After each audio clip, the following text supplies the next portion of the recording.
Swipe your credit card and get instant payment at just 1.9%. For more details, call 78712 78714.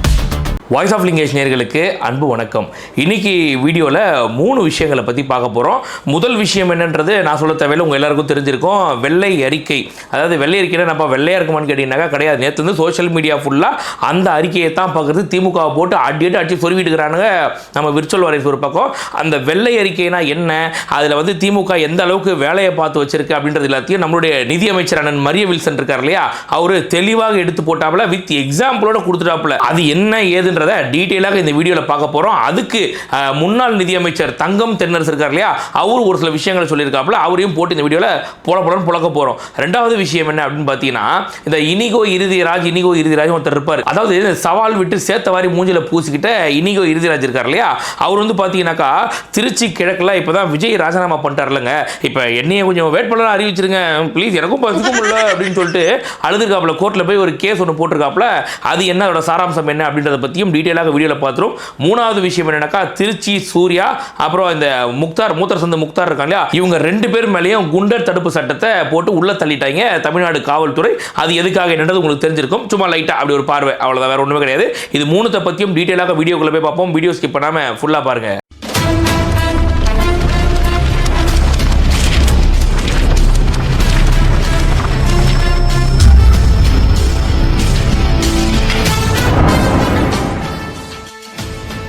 வீடியோக்குள்ள போறதுக்கு முன்னாடி ஒரு முக்கியமான விஷயம். சென்னை ஆலந்தூர் பகுதியை சார்ந்த தகவல் தொழில்நுட்ப இணை அமைப்பாளர் வாணிசி அவர்கள் வந்து சில நாட்களுக்கு முன்னாடி நம்ம எல்லாரையும் விட்டு பிரிஞ்சு போனாங்க.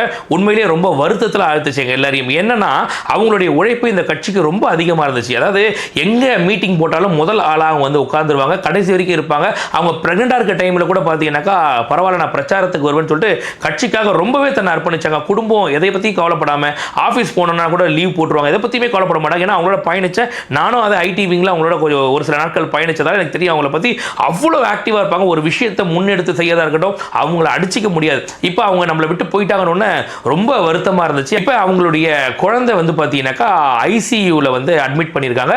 அவங்க வந்து மருத்துவ உதவியில் இருக்காங்க. ரெண்டாவது அவங்களுக்கு பணப்பற்றாக்குறை ஏற்பட்டுச்சு அப்படின்னு சொன்னாங்க. ஸோ நிறைய தொண்டர்கள் அவங்களால முடிஞ்ச பண உதவியை பண்ணியிருந்தாங்க. நானும் என்னால் முடிஞ்ச அந்த பண உதவியை பண்ணியிருந்தேன். ஸோ இப்போ நான் உங்ககிட்ட வைக்கிற ஒரு ரெக்வஸ்ட், இந்த வீடியோ பார்க்குறவங்க கிட்ட வைக்கிற ரெக்வஸ்ட்னா, இதுக்கு முன்னாடி கோயம்புத்தூர்ல எஸ்எம்இ டைப் 2 நோயால பாதிக்கப்பட்ட ஒரு பெண் குழந்தைக்கு நான் உங்ககிட்ட கேட்டிருந்தேன் இந்த மாதிரி உதவி பண்ணணும். நிறைய பேர் உதவி பண்ணீங்க. உண்மையிலேயே அவங்க எல்லாரோட பெரிய மனசுக்கும் ஒரு மிகப்பெரிய நன்றிகளை சொல்லிட்டு, நீங்க எல்லாரும் டொனேட் பண்ண பணத்தை நானே இங்க இருந்து ட்ரெயினை பிடிச்சி போய் அவங்க கிட்ட கொடுத்துட்டு வந்தேன். இப்போ இந்த குழந்தைக்கு மருத்துவ உதவிக்கு பணம் தேவைப்படுது அப்படின்னு சொல்லியிருந்தாங்க.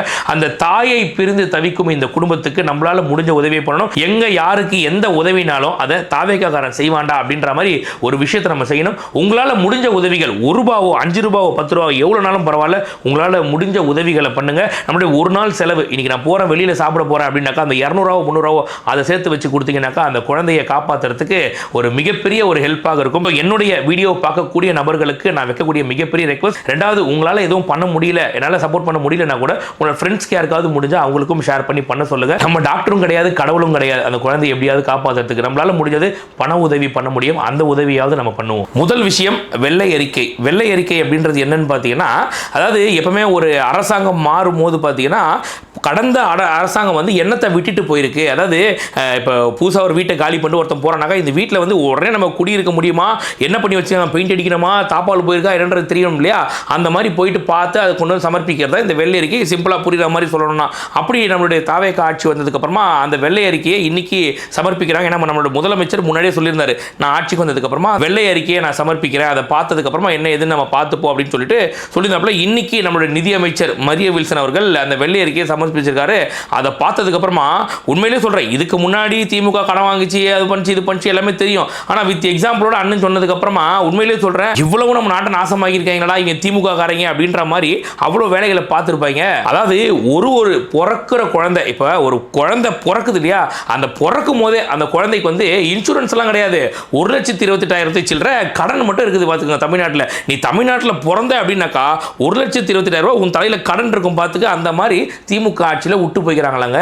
இன்று தமிழ்நாட்டில் பிறக்கும் ஒவ்வொரு குழந்தையும் ₹1 கூட பொருளாதாரத்துக்கு பங்களிப்பதற்கு முன்பே இந்த கடன் பொறுப்புடன் பிறக்கிறது. இன்னொரு பகீர் கலப்பக்கூடிய ஒரு விஷயம் என்ன அப்படின்னு பாத்தீங்கன்னா, அதாவது நீங்க சராசரியா ஒரு 60 வருஷத்துக்கு என்ன கடனை வாங்குவீங்களோ, அதாவது உங்களோட வாழ்க்கை காலத்துல 60 வருஷத்துக்கு நீங்க எவ்வளவு கடன் வாங்குவீங்களோ அதை கடந்த 5 வருஷத்திலேயே வாங்கினதாக திமுக காரங்க அவ்வளவு வேலைகளை பார்த்துட்டு போயிருக்காங்க. ஒரு குடும்பம் வீடு கட்டப்பட்டதிலிருந்து கடந்த 60 ஆண்டுகளில் வாங்கிய மொத்த கடனை விட கடந்த 5 ஆண்டுகளில் அதிகமாக கடன் வாங்கியுள்ளது. இதுல இன்னொரு விஷயம் குறிப்பாக சொல்லப்படுறது என்ன அப்படின்னாக்கா, மற்ற மாநிலங்கள் இருக்கு இல்லையா, குஜராத் அது போன்ற மாநிலங்கள்லாம் வந்து பார்த்தீங்கன்னாக்கா 20, 23 இந்த ரேஞ்சில் தான் இருக்குன்னு வச்சுக்கோங்களேன். ஆனால் தமிழ்நாடு 28% வருவாய் குறைவு ஏற்பட்டிருக்குது. 20%ன்றது ஒரு சேஃப் ஜோனில் இருக்க மாதிரி, இவங்க 28% வருவாய் குறைவு ஏற்பட்டிருக்கு. உதாரணத்துக்கு புரியுற மாதிரி சொல்லணும்னா, ஒரு பஸ் ஓட்டுறாங்க அப்படின்னாக்கா அந்த பஸ்ஸை ஓட்டுறதுக்கு 1 கிலோமீட்டருக்கு ₹78 செலவாகுது அப்படின்னாக்கா அந்த பஸ் 1 கிலோமீட்டர் போகிறதுல வர வருமானம் எவ்வளோனாக்கா வெறும் ₹28 தான் வரும்னா பார்த்துக்கோ. கிட்டத்தட்ட ₹50 கிட்ட நமக்கு வருவாய் குறைவு. உதாரணத்துக்காக சொல்கிறேன், இந்த அளவுக்கு திமுகவோட ஆட்சியில் வருவாய் குறைவு ஏற்பட்டிருக்கு. நமக்கு இப்போ ஏதாவது நமக்கு வந்தால் தானே எடுத்து செலவு பண்ண முடியும். எதுவுமே வராமல் செலவு மட்டும் பண்ணிக்கிட்டே இருக்கணும்னா எங்கேருந்து பண்ண முடியும்? அப்போ கடனாக தான் வாங்குவாங்க. அப்படி தான் இருக்கு திமுக ஆட்சி காலத்தில். இதில் குறிப்பிட்டு சொல்ல வேண்டியது என்னன்னா, கொரோனா காலகட்டங்கள் இந்த 2021, 2022 காலகட்டங்கள் இருக்கு இல்லையா, இதில் வர வேண்டிய வருவாய் கண்டிப்பாக குறைஞ்சிருக்கும். ஏன்னா கொரோனா காலகட்டம் எங்கேயும் வியாபாரம் இருக்காது, நமக்கு வருவாய் குறையும் கண்டிப்பாக தமிழ்நாட்டுக்கு. அந்த சமயத்தில் குறைஞ்சதை விட 2025 அந்த கால அவகாசத்தில் நமக்கு குறைஞ்சதை பார்த்தீங்கன்னா ரொம்ப அதிகமாக ஏற்பட்டிருக்கு. இது வந்து பார்த்தீங்கன்னா எப்படி சொல்றது, எந்த ஒரு மாநிலத்திலும் நடக்காத ஒரு விஷயம் தமிழ்நாட்டில் நடந்திருக்கு அப்படின்றத எடுத்து பகீர் கிளப்பியிருக்காங்க. இன்னைக்கு காலையிலே பார்த்தீங்கன்னா இந்த வெள்ளை அறிக்கையை சப்மிட் பண்ண போறோம் அப்படின்னு சொன்ன உடனே திமுக காரங்க மொத்த பேரும் குளிர் ஜுரத்தில் பெஸ்ட் போய் படுத்துட்டு இருந்தாங்க. இப்போ வெள்ளை அறிக்கையை சப்மிட் பண்ணதுக்கு அப்புறமா எதுவும் பேசலாம் தப்பா இருக்குமேன்னு சொல்லிட்டு இந்த பெரிய ததியும் சின்ன ததியும் வாயே திறக்காம அமைதியா இருக்காங்க. ஏன்னா பாயிண்ட்ஸ் எடுத்துட்டு இருக்காங்க, நாளைக்கு காலைல பேசலாம் அப்படின்னு சொல்லிட்டு. அதனால நிதி அமைச்சர் பேசலாம் தப்பாயிடும் இல்லையா. நிதி அமைச்சர் தங்கம் தென்னரசு இருக்காரு இல்லையா, அவர் சொல்றாப்ல என்ன இது ஆல்ரெடி எல்லாம் தெரிஞ்ச விஷயத்தை இவர் எடுத்துன்னு சொல்லியிருக்காரு அப்படின்னு சொல்லிட்டு, ஆமாண்டா நான் திருடன் தான்டா, ஆமாண்டா நீ கூத்தியால் தான்டா போறது அப்படின்னு சொல்லிட்டு இந்த படையப்பா படத்தில் பேசுவாங்க இல்லையா, அந்த மாதிரி பார்த்தீங்கன்னாக்கா இவர் வந்து ஆமாங்க இதெல்லாம் முன்னாடி இருந்து தெரியும் தானங்க அப்படின்னு சொல்லிட்டு இவங்களுக்கு தமிழ்நாட்டுக்கு வருவாய் குறைவு ஏற்பட்டிருக்கு, கடன் சுமை அதிகமாயிருக்கு, இது எல்லாமே ஆமா இருக்குன்னு ஓப்பனா தங்கம் தென்னரசு ஒத்துக்கிறார். இதை வர ஒரு பகிரங்கமா ஒரு அறிக்கை வெளியிடறாப்ல, ஆமாங்க இதெல்லாம் இருக்கு, இதை கொண்டு வந்து நம்ம பெருசா பேசுறீங்க, நீங்க கொடுத்த வாக்குறுதிகள் நிறைவேற்றுங்க அப்படின்னு சொல்லிட்டு பேசிட்டு இருக்காப்ல. தாவேகா அரசு வெளியிட்ட வெள்ளை அறிக்கை குறித்து முன்னாள் அமைச்சர் தங்கம் தென்னரசு கண்டனம் தெரிவித்திருக்கிறார். வெள்ளை அறிக்கை அல்ல, இது வெற்று அறிக்கை என்று அவர் தெரிவித்திருக்கிறார். இவருக்கு இதான் வேலை. இல்லை, எனக்கு ஒரே ஒரு கேள்வி தான். அது என்னன்னா, இந்த திமுக காரங்க பேசுறதுக்கு என்ன தகுதி இருக்கு நான் கேட்குறேன். அதிமுக ஆட்சி காலத்தில் கொரோனா வந்துச்சு, எல்லாமே இருந்துச்சு, அந்த சமயத்தில் அவங்களும் தான் செஞ்சாங்க. ஆனால் அந்த சமயம் வரைக்குமே நம்ம வாங்கின கடன் மொத்தமே அந்த 4.5 லட்சம் கோடி 5 லட்சம் கோடி கூட வச்சுக்க போகிறோம். 5 லட்சம் கோடி தான் ஒட்டு மொத்தமாக தமிழ்நாட்டுக்கு இருந்த கடன். அதிமுகவோட ஆட்சி காலம் முடிகிற வரைக்குமே 5 லட்சம் கோடி தான் இருந்திருக்கு. திமுக காரங்க ஆட்சிக்கு வந்த அந்த ஒரு 5 வருஷத்தில் எக்ஸ்ட்ரா 5 லட்சம் கோடி கடனை வாங்கி ஒவ்வொருத்தர் தலையிலையும் 67,000 ஒவ்வொருத்தர் தலையிலையும் கடன் இருந்ததை கொண்டு வந்து 1,28,000 அப்படியே டபுளா மாத்தி வச்சுட்டு இவனெல்லாம் எப்படி வாயை திறந்து பேசுறான்னு தெரியல எனக்கு.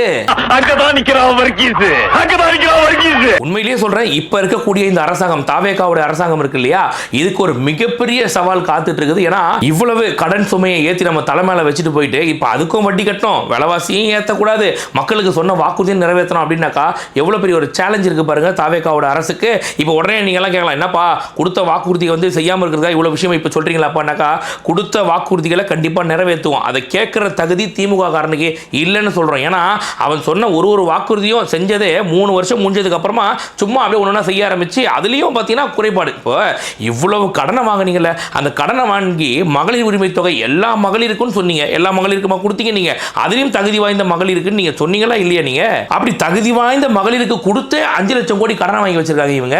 இப்ப நம்மளுடைய தாவேகா அரசுமே பார்த்தீங்கன்னாக்கா வாங்கு இன்னொரு 5 லட்சம் கோடி கடனை அப்படின்னு சொல்லிட்டு வாங்கி கொடுத்துட்டு போயினே இருக்கலாம். திருப்பி யார் அதுக்கு வட்டி கட்டுறது, திரும்ப யார் விலைவாசி ஏற்றுறது, திருப்பி அடுத்த தேர்தலில் எப்படி போய் மக்களை சந்திக்கிறது? திமுக காரணம் இருந்தாக்கா வெக்கமான சூடு சொரணை எல்லாமே மக்களை சந்திப்பான். ஆனால் தாவேகா அப்படியா கிடையாது. ஏன்னா இவர் தானே நிரந்தர முதல்வர், இதுக்கப்புறமும் திரும்பவும் போய் அவர் தானே மக்களை போய் சந்திக்கலாம். அப்படி இருக்கும்போது கண்டிப்பாக கடனை வாங்காமல் இதை வச்சு எப்படி நம்ம சரி செய்ய முடியுன்றதை பார்க்குறாப்புல. இதுலேயே வந்து பார்த்தீங்கன்னாக்கா ஆட்சிக்கு வந்த 1 மாதத்துக்குள்ளேயே இத்தனை வாக்குறுதிகள் நிறைவேற்றினார். ஆனால் இது எதையுமே மனதில் வச்சுக்காம இந்த திமுக காரங்க இந்த அளவுக்கு வன்மத்தை கொட்டுறாங்க அப்படின்னாக்கா மக்கள் நீங்க தான் கேள்வி கேட்கணும். சரி, ஓகே, இது ஒரு பக்கம் இருக்க. அடுத்து இன்னொரு விஷயம் என்னன்னாக்கா, நம்ம இனிகோ இறுதிராஜ் இருக்கார் இல்லையா, அவர் பார்த்தீங்கன்னாக்கா எங்க திருச்சி கிழக்கில் நான் ஜெயிச்சதா கொஞ்சம் சொல்லுங்கள், கொஞ்சம் வீட்டில் யாரும் மதிக்க கூட மாட்டேங்கிறாங்க அப்படின்னு சொல்லிட்டு நீதிமன்றத்தை நாடி இருக்காப்புல. என்னத்துக்குனாக்கா திருச்சி கிழக்கில் நம்முடைய முதலமைச்சர் தான் அங்கே போட்டிட்டு இது அந்த தொகுதியை ராஜினாமா பண்ணிட்டாரு, பெரம்பூர் மட்டும் தான் வச்சிருக்காரு. இப்போ அந்த தொகுதி இடைத்தேர்தல் வரப்போகுது அப்படின்றதால இடைத்தேர்தலாம் வரக்கூடாது, நான் தான் முதலமைச்சர். ஏங்க அவர் வந்து ராஜினாமா பண்ணிட்டார் அப்படின்னாக்கா அடுத்து நான் தானே அங்கே வந்து எம்எல்ஏ வரணும், என்னைய கொஞ்சம் எம்எல்ஏன்னு சொல்லுங்க அப்படின்னு சொல்லிட்டு இப்படி யாருன்னா ஒருத்தர் நமக்கு எம்எல்ஏ பதவி கொடுத்தா தான் ஆச்சு அப்படின்னு சொல்லிட்டு இந்த ஜெயிலர் படத்தில் வர்மன் கெஞ்சுவா பார்த்தீங்களா, கக்கில் சட்டையை வச்சுட்டு அம்மா தாயேன்னு அப்படி கோர்ட் வாசல்ல இனிகோ எதிராக கெஞ்சிட்டு இருக்காராமே. பெரம்பூரை விட்டு இங்க திருச்சி கிழக்குல என்னோட முதல் சொல்லுங்கள். இதுல ஹைலைட் என்னன்னாக்கா அவர் சொன்ன காரணங்கள், அந்த காரணம் தான் வெயிட்டா இருக்கும். சின்ன சின்ன குழந்தைகள் எல்லாம் வச்சு இவர் வந்து பாத்தீங்கன்னா பிரச்சாரம் பண்ண வச்சிருக்காருங்க, அதுவே தப்புங்க. அதனால அவரோட இதெல்லாம் நீங்க ஏத்துக்க கூடாது, நான் தான் முதலமைச்சர் ஒரு ஆனர் அப்படின்னு சொல்லிட்டு கோர்ட்டு கிட்ட போயிட்டு கெஞ்சிருக்காரு. ரெண்டாவது இன்னொரு காரணம் சொல்லிருக்காப்ல, அது என்னன்னாக்கா சர்ச்சுக்குள்ள பட்டையும் கொட்டையும் போட்டு அவர் போயிருக்காருங்க. அவரு எப்படிங்க இதெல்லாம் ஏத்துக்க முடியும்னு சொல்லிட்டு, அதாவது இளவு வீட்டில் பொம்பளைங்க கூட அப்படி கதற மாட்டாங்க, அந்த மாதிரி எனக்கு ப்ளீஸ் கொடுத்துருங்க எஜமா, எனக்கு எம்எல்ஏ பதவியை கொடுத்துருங்க அப்படின்னு சொல்லிட்டு கெஞ்சிருக்காப்புல இனிகோ இறுதிராஜ். 18 வயதிற்கு குறைவான குழந்தைகளை வைத்து விஜய் பிரச்சாரம் செய்தார் என்று தனது மனுவில் இனிகோ இருதயராஜ் குறிப்பிட்டிருக்கிறார். கட்சி அடையாளங்களோடு தேவாலயத்திற்குள் சென்று விஜய் பிரச்சாரம் செய்தார் என்றும் திமுக வேட்பாளர் தனது மனுவில் குறிப்பிட்டிருக்கிறார். இப்ப நான் ஒரே ஒரு கேள்விதான் இனிகோ இருராஜிட்ட, என்னன்னாக்கா இப்ப அவர் வந்து போட்டி போட்டாப்புல, அவர் வேணான்னு சொல்லிட்டு போயிட்டாப்புல திருச்சி கிழக்குல, இப்ப அடுத்து நான் தான் அடுத்து கம்மியான வாக்குல இருக்கணும் எனக்கு கொடுங்கன்னு சொல்லிட்டு கேக்குறீங்க. அப்படி உங்களுக்கு கொடுக்கணும்னாக்கா அந்த மக்கள் தளபதி விஜய்க்கு ஓட்டு போடாம உங்களுக்கே ஓட்டு போட்டிருப்பாங்க இல்லையா, உங்களை போடக்கூடாது நீங்க ஜெயிக்க கூடாதுன்னு கொண்டு வந்து அவருக்கு போட்டிருக்காரு, அப்புறம் எப்படிங்க இவருக்கு கொண்டு வந்து எம்எல்ஏ கொடுக்க முடியும்? இந்த பேசிக் சென்ஸ் கூட இல்லாம இனிகோ இருராஜ் வந்து நான் தான் எம்எல்ஏ நான் தான் எம்எல்ஏன்னு சொல்லிட்டு எங்க சுத்தி இருக்கிறாருங்க. பெரம்பூரை விட்டு இங்க திருச்சி கிழக்குல என்னோட முதல் சொல்லுங்கள். திமுக வேட்பாளர் இந்த வழக்கை தொடுத்திருக்கிறார். விஜய் ராஜினாமா செய்திருப்பதால் தன்னை வெற்றி பெற்றவராக அறிவிக்க வேண்டும் என்று இனிகோ இருதயராஜ் வழக்கு தொடுத்திருக்கிறார். உனக்கு வெக்கமே இல்லையாடா? ஆனா பாவம் திமுக காரங்க அந்த ஒப்பாரி முன்னேற்ற கழகம்னு சொன்னாங்க திமுக காரங்களே, அது 100க்கு 100 உண்மையா இருக்கு. நம்ம ஆட்சி காலம் ஆரம்பிச்சு 1.5 மாசம் கிட்ட வரப்போது இன்னும் ஒப்பாரி வச்சிருக்கானுங்க. கடைசியில கோயில் வாசல்ல இருந்து கோர்ட் வாசல் வரைக்கும் ஒப்பாரி வச்சிருக்காங்க திமுக காரங்க. நீ கோட்டு போட்டது பிரச்சனை இல்லை, உனக்கு ஓட்டு போட்டதுதான் எங்களுக்கு பிரச்சனை. எங்க பிரச்சனை அதுதான், நாங்க எல்லா இடத்துலயும் இதுதான் ஒப்பாரியா, சத்தியமா ஒப்பாரிதான். அடுத்து லாஸ்டா வந்து பாத்தீங்கன்னா மூத்தரசந்து முக்தாரும் திருச்சி சூர்யாவும் குண்டார் சட்டத்துல உள்ளத்தில் இருக்காங்க தமிழ்நாடு காவல்துறை. திருச்சி சூர்யா முக்தார் மீது குண்டர் சட்டம் பாய்ந்திருக்கிறது. யூடியூபர் முக்தாரை குண்டர் சட்டத்தின் கீழ் சிறையில் அடைக்க காவல் ஆணையர் உத்தரவு பிறப்பித்திருக்கிறார். என்ன காரணம்னாக்கா அலிசா அப்துல்லா அப்படின்றவங்க கொடுத்த அந்த புகாரின் அடிப்படையில் ஃபர்ஸ்ட் திருச்சி சூர்யாவை கைது பண்ணாங்க. அதுக்கப்புறம் வந்து நம்ம மூத்தரசந்து முக்தார் வந்து தலைமறைவாக இருக்கும்போது அவரை கர்நாடகாவில் வச்சு கைது பண்ணாங்க. என்ன பண்ணாங்க இந்த 2 தியாகிகள் அப்படின்னாக்கா, உட்கார்ந்துக்கிட்டு ஆபாசமா கொச்சியா ஒருத்தர் வீட்டு பெண்களையும் அந்த வீட்டு குழந்தைகள் உட்பட எல்லாரையும் கேவலமா பேசுறது, டபுள் மீனிங்ல பேசுறது, ஒரு பெண்ணுன்னு கூட பார்க்காம அவங்க கிட்ட பார்த்தீங்கன்னாக்கா நல்லா செஞ்சிருப்பாங்க போலி அப்படின்ற மாதிரிலாம் பேசுறது, நல்லா கொடுத்துருப்பாங்க போலி அப்படின்ற மாதிரிலாம் அவர் பேசும்போதே தெரியுது டபுள் மீனிங்ல பேசுறதுன்னு சொல்லிட்டு. இது வந்து அலிசா அப்துல்லாவே இல்லை, ஊர்ல இருக்கிற எல்லாரையும் உட்கார வச்சு டபுள் மீனிங்ல பேசுறதா இந்த முக்தார் மாமா பையலுக்கு வேலை. இப்படி பார்த்தீங்கன்னா சீமான பேசுவாரு, நம்ம முதலமைச்சர் விஜய், அதாவது முதலமைச்சர் விஜய் எல்லாம் பார்த்தீங்கன்னாக்கா ஒரு படி மேலே போய் பேசுவாப்புல. ஏன்னா இவர் யாரோட ஆதரவாளர்? திமுகவுடைய ஆதரவாளர். திமுக கொடுக்குற எலும்ப கவ்வக்கூடியவன் தான் இந்த முக்தார் மாமா பையன். இந்த மாமா பையில வந்து பார்த்தீங்கன்னாக்கா திமுக சோறு போட்டு வளர்க்குறான். அதனால தான் நம்ம கல்விக்கண் திறந்த காமராஜர் இருக்கார் பாருங்க, அவருக்கு ஒரு சாதி சாயத்தை பூசும்போது கூட இவனை வந்து பார்த்தீங்கன்னாக்கா எதுவுமே பண்ணாமல் போலீஸ் பந்தோபஸ்தை கொடுத்து இவனை பாதுகாத்து வச்சிருந்தாங்க. ஸோ இந்த மாதிரி நாயெல்லாம் உள்ள தள்ளுறதா சரி. அதனால பார்த்தீங்கன்னா இன்னைக்கு சட்டம் தன் கடமையை செஞ்சிருக்கு. 2 பேரும் வந்து இன்னைக்கு குண்டர் சட்டத்தை அடைக்கப்பட்டிருக்காங்கன்ற ஒரு நல்ல செய்தியை தமிழ்நாடு காவல்துறை கொடுத்துருக்கு. அதுக்கு தமிழ்நாடு காவல்துறையை வெகுவாக நம்ம பாராட்டி இன்னைக்கு வீடியோவை இதோட முடிச்சுப்போம். நன்றி, வணக்கம். மறக்காம சர்ப்ரைஸ் பண்ணுங்க. தேங்க்யூ.